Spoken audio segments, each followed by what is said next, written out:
Right, how you doing, guys? As promised, this is NODCAST, and as promised, would you like to introduce yourself, Steve? Hi, my name's Steve, and I'm a punk from the 70s. And as promised, What can I say? As promised, we're going to talk to Steve. We're going to understand the punk culture a little bit, but the little bit of a twist was, I don't know if you've noticed, guys, but Steve has just spent half an hour on my hair, and he's just turned me into the punk for the interview, so good man, Steve. But anyway, let's get back to the podcast, and let's talk to Steve a little bit. So, Steve, at what sort of age, did you realise that you was a punk? At the tender age of 11 years old. 11? That's a very young age, that, Steve. It is a very young age. And I heard Sex Pistols. My mate got hold of the album Never Mind the Bollocks. He played it to me. I fell in love with it. Didn't understand what punk was then, being at the tender age of 11, but got to understand what the punk movement was about, and that's how I got into it, and I haven't looked back. So moving forward from the age of 11, so when you say you was a punk from that age, did you then, at the age of 11, go to school with the hairstyles or with the punk attitude? How did it move forward from the age of 11? Did it progress into adulthood more, or did you have a normal childhood?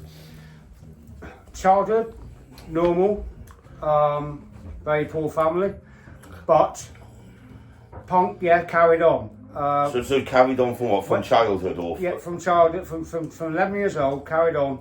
I remember it was just at the age, when I had to, I was just moving to secondary school, and I had a blue Mohican at the age of 11, and they banned me from lessons. No way. Yeah, but banned you from lessons. They banned me from lessons. So I had all my first year of lessons outside the headmaster's office. Wow. On my own, on a table. This is impressive. Like Billy No Mates. This is impressive, So it's fair to say then, so when you say you had blue punk hair, or mohawk, Well, I used blue food dye. Oh. Because we didn't have fancy dyes back then like we've got now. Spiked it up with soap and water. That was where it was. And all my punk was DIY, Yeah, but you've done this, so at what age then? You said high school, So that's 11 to 12, in the last year of my junior school, I decided I wanted to be a punk.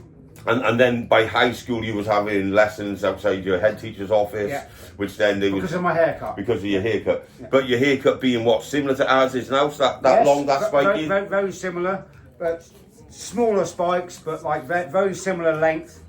And the school actually took me to the hairdressers and made me cut it down to about an inch long.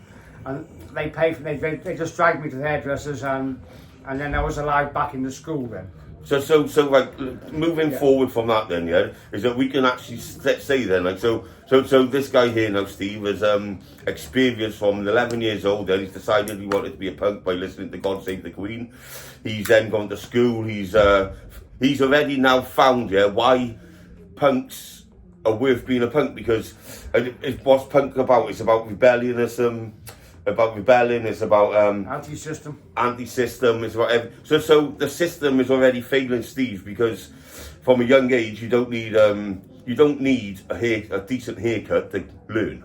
That doesn't make your brain work, does it? You don't need to be dressed in a certain manner, although everyone wears uniform. No, you don't need to be dressed to learn. No. What you need to learn. Because at the end of the day, your brain is your brain, But so the system's already failing Steve. And would it be fair to say that from a young age, they've just encouraged you more to be a punk?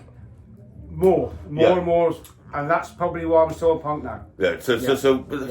More and more.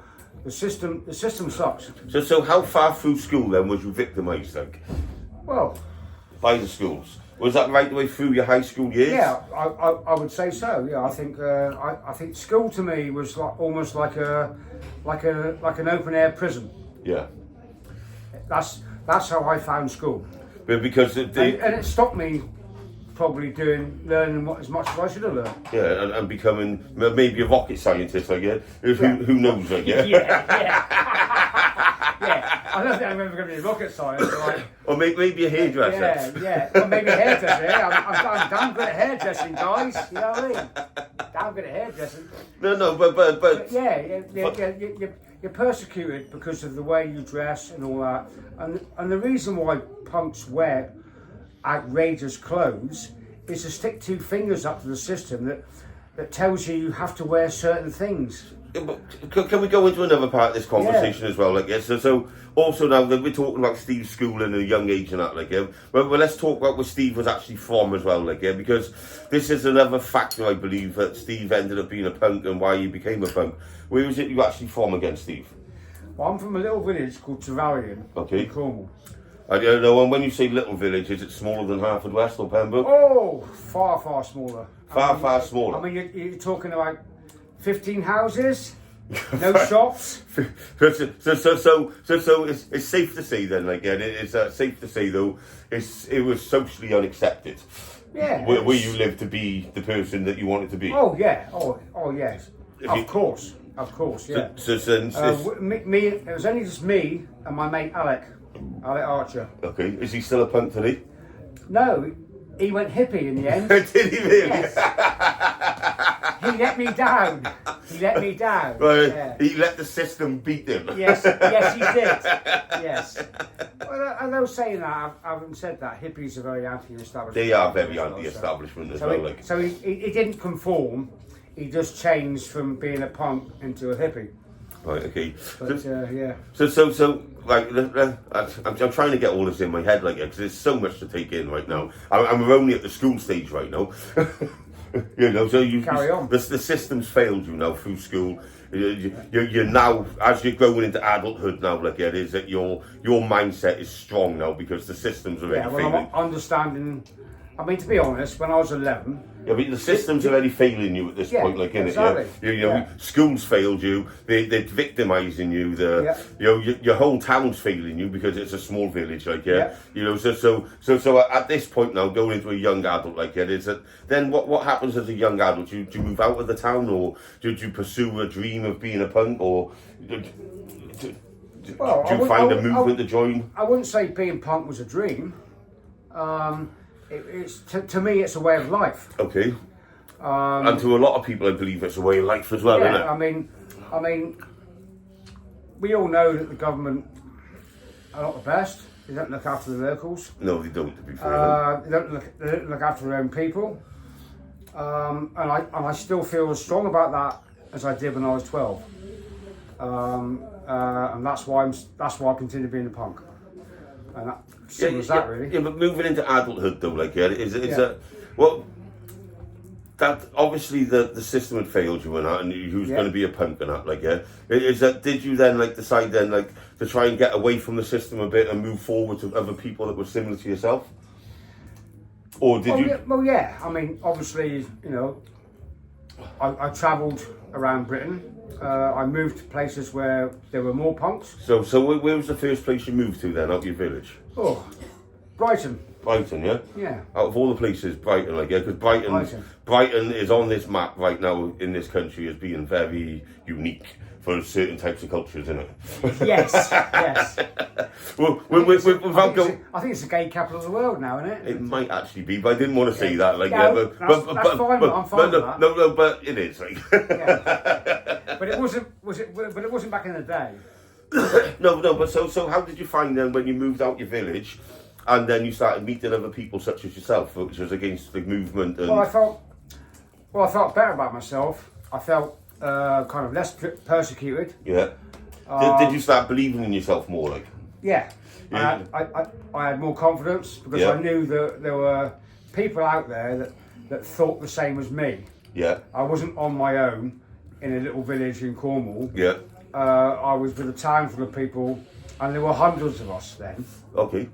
So you felt like you belonged to something. If you don't mind, like, Steve, you look quite young for your age, but what sort of year was this you went back to? You know, because obviously when you said there's lots of you, like, there isn't lots of you today. No. You know, so what sort of era was this then? I mean, we're talking now about 82, 83, 84, so 85. So the punks were 5 and 82. Oh yeah, I mean, there was punks all the way through the 80s. Yeah. It didn't really start disappearing until like the 90s. Okay, when you got to Brighton, you met these people, and you started getting more confidence about yourself and the movement. Met some good friends. And the movement was in full swing at that point, I presume. Like, yeah. Oh yeah.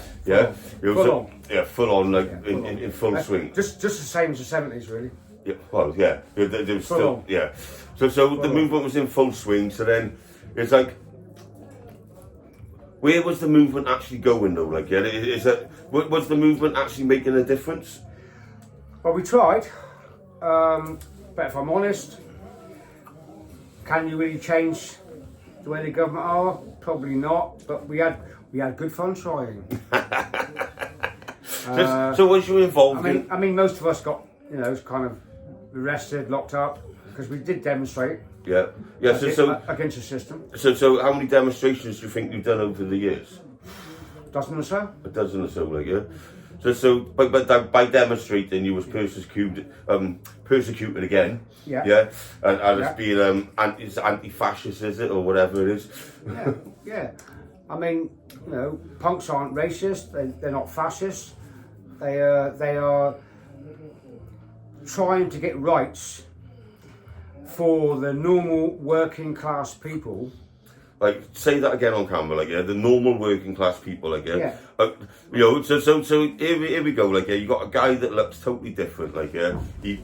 I'm not even funny, just stand up quickly, yeah. Look how smartly dressed this guy is, like, yeah, in today's world. Sit back down, sorry, mate. So look how smartly dressed this guy is, yeah. All right, okay, his hair's different, but his mindset is the normal working guy, like, yeah, and they want the best for the normal working person and the normal family, and they just want the system to be right, like, yeah, and they want the rich to be not so rich and the poor to be a little bit more wealthier, which then equals everything out and the system's perfect, like, yeah. Well, would that explain a bit of like punk? That explains a lot about punk. Yeah. That's why we're anti-system. Yeah. That was what it was all about. Because in the 70s we had a major recession. I mean, Labour were in government, and they were just like basically robbing the poor to feed the rich. Yeah. Much the same goes on these days. It's still the same today. It's still the same. We've got Keir Starmer, haven't we?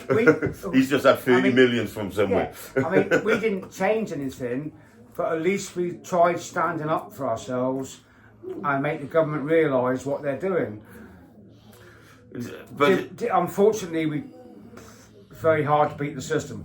It is very hard to beat the system, yeah. But so let's move forward from trying to beat. Like I said, we have fun trying. So when you say you've had fun trying, then like let's go into a little bit of how much fun you had, like, yeah, because from not my experience, but from the way that I see punks, it was a similar sort of era as the skinheads, and it gets a little bit of mixed emotions, not mixed emotions, but a mixed controversial. That's like you get looked as Nazis or something like that, like, yeah. Well, yeah. So there's obviously a big difference between skinheads and punks. Yeah, there is. But did you at some point get victimised for being a punk because of skinheads, or? I don't think so because of skinheads. There's two sorts of skinheads out there, because you have to remember that skinheads is actually originated from Jamaica. Oh, did they? Or right? From Jamaica? The original skinheads of Jamaican, which are coloured folk. Yeah.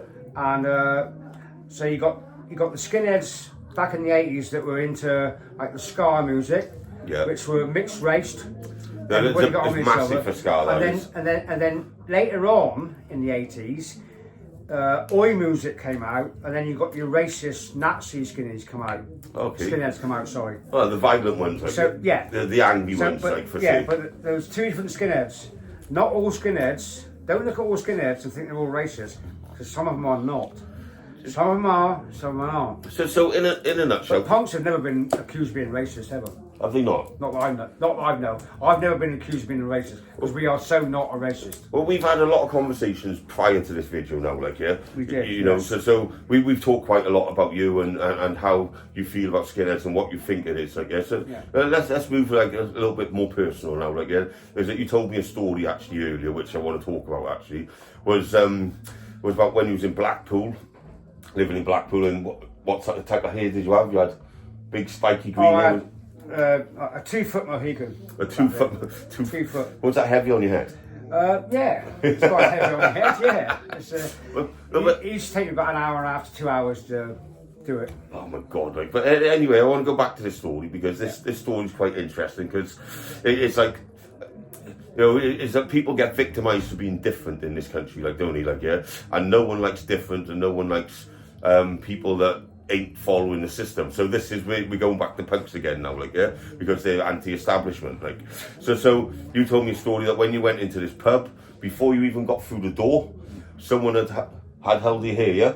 Yeah, I got attacked. There was a double door. I went through the first door, I opened the second door, and I'm not even a stone cold sober. And this guy just come up, grabbed my hair and tried snapping my spikes off. I don't know his reasons. I never found out. He got kicked out of the pub anyway. Well, luckily he did, like, yeah. And I carried on watching the band. Yeah, but in today's society, like, yeah, would it be fair to say, like, yeah, is there anyone such as yourself that looks different, like, yeah? If 2 people were to be involved in an incident such as that, like, yeah, in today's society or society maybe back then, yeah, I think you got quite lucky on that occasion. Yeah. Yeah. Is that you would be looked at as the persecutor, not the victim? It can happen. Yeah. Because when you look at different to what people call normal. Yeah. You can.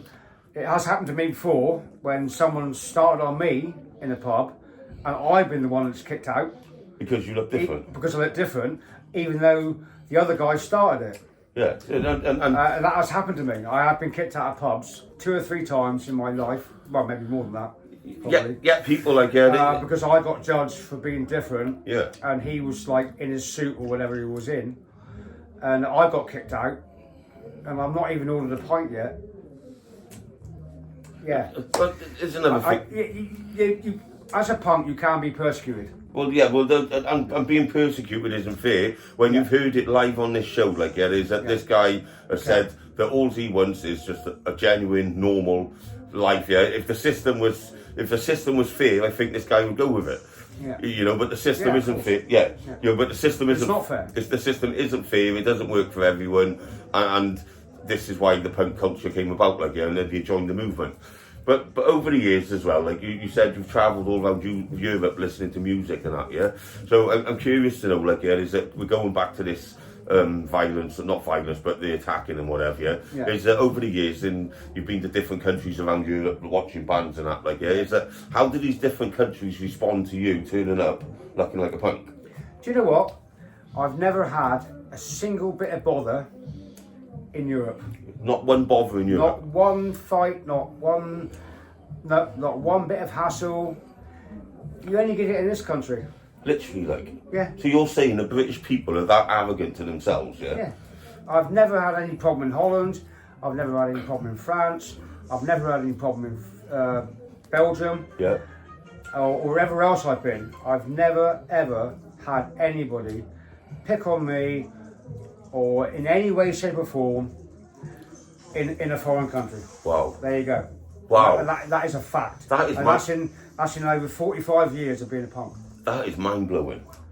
Only in this country. Just 1 second, guys. I need to take a minute to take that in a little bit, like, yeah, because I swear to you, that's the truth. That's mind blowing. That is, like, yeah, because do you know what, like, yeah, I got a young boy now, like, yeah, and he's in school and whatever else, but I tell him now that kids are ruthless, like, yeah, you can't be who you want to be.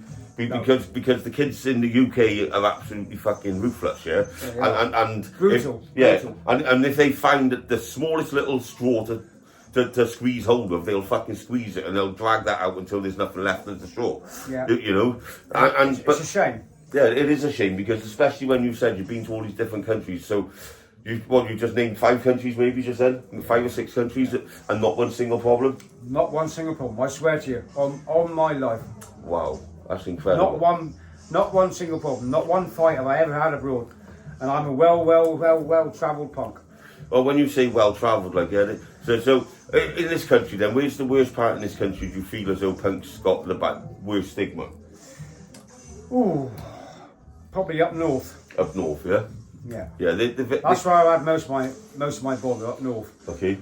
Northwest, Blackpool, Fleetwood. Well, that's not really north, is it? That's like... Well, it's north enough. it's It's north where I'm from, in Cornwall. Yeah, they do call it north, like, but, Yeah. but it's still not really north. Like, Yorkshire's north to me, like. Yeah, but that's northeast, isn't it? But yeah, but like northwest. But I had some lovely times up there as well. I mean, there is a good punk scene up northwest. You have a lot of punk bands playing there, but Quite so I don't really understand why people up there. I mean, they have the biggest festival in Blackpool, punk festival, Joking. in the whole of Europe. Yeah, you have the biggest problems there. Yeah, we have the biggest problems there. And I don't really understand that. No, I don't either. Like. Because they should be used to us. I'd expect aggro in Cornwall, Yeah, but where punk's very sparse. Yeah, You know what I mean? There's less of us, yeah, of course. which makes you more of a target. Wow. But that's the worst place, Blackpool. Yeah, but Blackpool. Because if you think about Blackpool, guys, like, yeah, I used to live in Fleetwood, I did actually, and I used to Yeah, I lived in Fleetwood. yeah. And I used to be in Blackpool quite regular, like, yeah. And Blackpool is a party place, like, yeah. So Yeah. there's always hen parties, there's always fancy dress, like, yeah. All the time. It's also like the capital city for queers. Yeah, Yeah. You know, Up north shore. yeah. There's gay people everywhere. It's a bit like Brighton, like, yeah. We're not just talking gay people. We're talking drag queens. Yeah. There's a big nightclub just for drag queens. Called Funny Girls. Yeah. Yeah. You know, so Blackpool's got a bit of everything there, like, yeah. So Yeah. would it be fair to say that it's not just the punks that have problems? It's maybe other. I'm sure the gays have problems up there, and I'm sure the transgenders have aggro up there. Yeah. It's I learnt to deal with it when I was up there, and I made a lot of friends up there, so I was okay. But that's the worst place I've been to for problems, and I'm pretty sure that if I've got problems, Yeah, everyone else has got them as well. anybody else that's a bit different will have the same problems as I've had. So that just sort of says then, like, yeah, the mindset, that sort of direction. Which is sad, really. Yeah, it is. You know, at the end of the day, like, yeah, is that you are who you are, and Yeah. people do what they want to do, like, yeah. Yeah. It's 2026 now, like, yeah. But let's fast forward a little bit then, and let's fast forward to how you came about becoming in Pembrokeshire, yeah, and getting down to Haverfordwest, and how your life established itself here. Yeah, well, I met my girlfriend Maz in Blackpool. Yeah, We moved back down to Cornwall, Okay. which is my homeland, yeah, and then we were going to get evicted. okay. So he wanted to sell the property, so we had to find a place to live. So we went on the council list in Cornwall, and we went on the council list up there because my missus is from Pembrokeshire. Oh, right. Well, And, so you met a Pembrokeshire girl in Blackpool? Yeah. Right, okay. Yeah. So we got offered a place in Haverfordwest. Yeah. So we took it. And that's how I'm here. Nothing exciting really. No, but how have you found the people of Haverfordwest and Pembrokeshire since you've been here? The people of Haverfordwest have been amazing. I have made so many friends up here. I've never had one single bit of bother That's good to hear. for Right? being a punk. Everyone here has accepted me as I am, even at my age, and Good, so they I've should. met some wonderful people. Good, so they should, like. Yeah, Yeah, so they should, This like. place has been the least place. Well, I haven't had any bother at all. I've been up here 3.5 years, and I've not had a single bad experience in this town. Well, you've heard it first there, guys, as well. Like, yeah, it is a. Really friendly place. So this guy, we haven't gone into too much detail about his whole life, like, yeah, because it wouldn't be fair to go. I've done some naughty things.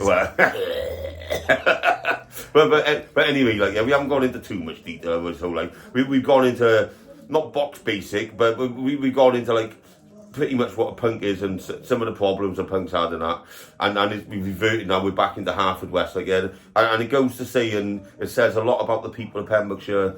If this guy with this guy's well travelled, and I love you all. this guy's well travelled. He's been all around Europe. He's been all around the country. He's been a punk since he's 11 years old, and he says the people of Pembrokeshire have been the most welcoming, like, yeah, and that says a lot for the people of Pembrokeshire, like, yeah, and that's something to be proud of, to be from Pembrokeshire, like, yeah, you know, and it really is, like, yeah, it is. But anyway, guys, like, made so many friends here. Yeah. Well, anyway, guys, like, I do want to talk a little bit more. I want to talk about your music, then, yeah. So let's go into like the music side of punk, like, yeah, because punk music is definitely like Johnny Rotten and Sex Pistols and whatever else, like, you know. But you told me earlier, yeah, just because you're a punk doesn't mean you listen to solely punk music.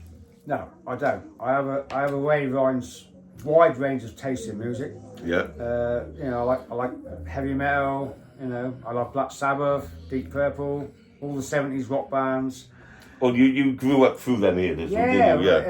It's all good music. I mean, you know, we had a massive do at our place when Ozzy's last concert. Okay. And we got all the neighbours around and streamed it live on the TV. And we had a cracking night watching Ozzy's last concert, and he died a couple of weeks after. He did actually, didn't he? I remember, yeah. He done it in Birmingham, didn't he, the last concert? Yeah. I did see it, yeah. Yeah, and he was a legend. He was a legend. I mean, just like Johnny Rotten is for me. I mean, or John Lydon. His real name. If you want to call him that, I don't think he likes that name. No, no, I don't think he likes it anymore. But like, he used to like it. But when he was 11. Yeah, musically, I mean, my favourite bands originally when I first started, when I was 11, would have been Stiff Little Fingers, which is an Irish band from Belfast, and they used to sing a lot about because obviously the Northern Ireland conflict was happening then. Yeah. So they used to sing a lot about that. They were Belfast boys, and they didn't want the British in Northern Ireland. So, no, they didn't. No. So it's very political music, but I did agree with what a lot of they sung about. So would you say then you are quite a political sort of person? Then? Well, yeah, punk is political. It is political, because we're kind of like we think the politics need to change. Yeah, it needs to change to make things better for everyone. Yeah, it needs to be more balance between rich, poor, middle class, whatever. Yeah. It needs to be. I mean, I'll give you an example. When I left Cornwall 3.5 years ago, there's working couples. Both of them are working. All right, they're not in big paid jobs. Yeah. And they're having to go to food banks. Yeah, what's that about? I mean, what is that about? And this is. If you're both working, you shouldn't need to go. You shouldn't need to go to food banks. No. You should have enough money for the luxuries of life. Yeah, at least the basic luxuries. Basic luxuries, yeah, like a few beers. Yeah. Or, you know, a takeaway, yeah. Or, you know, a meal out. You know, and it's crazy. Yeah, I totally get that. It's crazy, and this is what we battled against this in the 70s. So when did the movement actually start with punks then? Well, early 70s really, even before I was a punk. Yeah. I think it started sort of like 72, 73, but really hit in the 75, 76, 77 there. Yeah. That was punk's main. That's when the big push was going on. The big push was going on. Yeah. Obviously, I was a bit young to join in with a lot of that. I don't even know if you was born then, mate. But I made up for it in the 80s, I'll tell you. I bet you did. Yeah, I made up for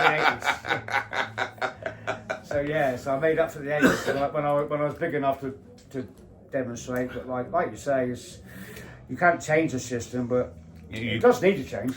Is there anything that you feel as though, like, that you do right now which really hurts you that you do in the system right now?